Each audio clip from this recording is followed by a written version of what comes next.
the Yankees really wanted the A's to be moved, and that's the stories I got.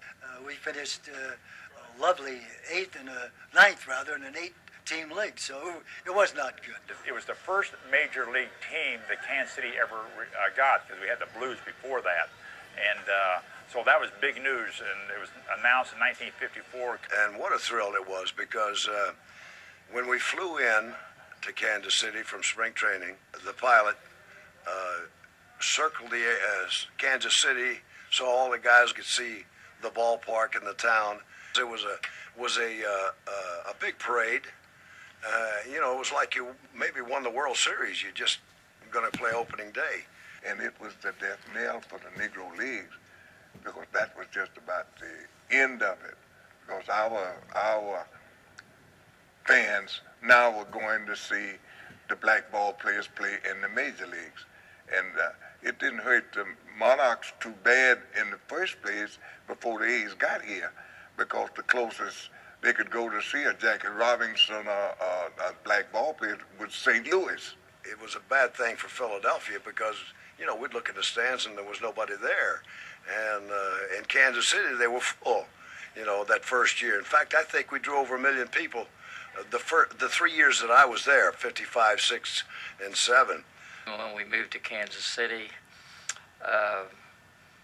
Boudreaux had the idea that he was going to get rid of everybody that played for the Philadelphia Athletics, and he did just about everybody in 2 years' time.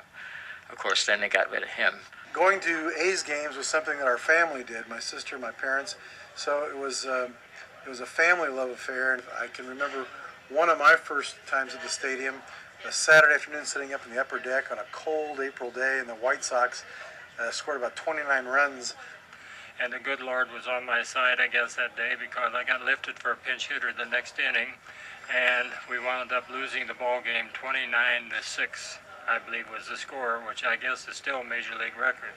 When Harry Suitcase Simpson hit his home run over the famed second wall on Brooklyn, here's wall number 1, here's wall number 2. He hit the ball over right field fence, over the first fence, second fence, and it hit a yellow transit bus.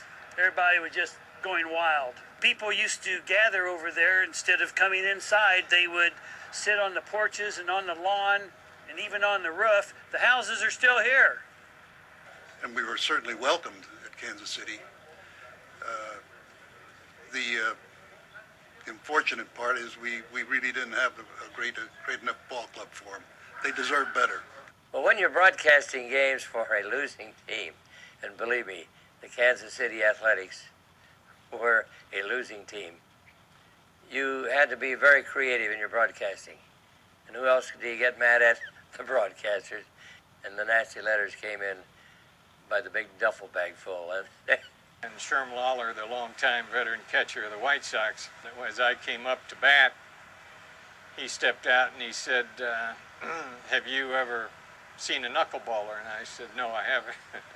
So Sherm Lawler proceeded to tell me every pitch that the guy threw, and of course they were all knuckleballs. I always had a fond spot in my heart for Sherm Lawler for trying to help out a young guy that just had taken the field for the first time. But I became a Kansas City A in 1961 right out of high school. My first game was in mid-June, pitched a 3-hit shutout against California Angels and got 2 hits. And I thought, man, this is easy. I've got it made. Little did I know what was ahead. All of us thought Charlie was a very creative man. We all thought he was a great salesman. We all thought he had great initiative, great drive, a lot of good qualities.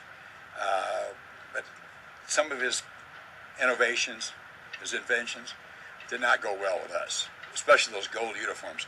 We hated those gold uniforms. Looked like big parakeets out there. The white shoes invention, we kind of liked it. You see a lot of teams now, white shoes. The rabbit behind the thing, we didn't care much about that. Night baseball for a World Series was brilliant. It was Charlie's push. This is what Mr. Finley, what he did.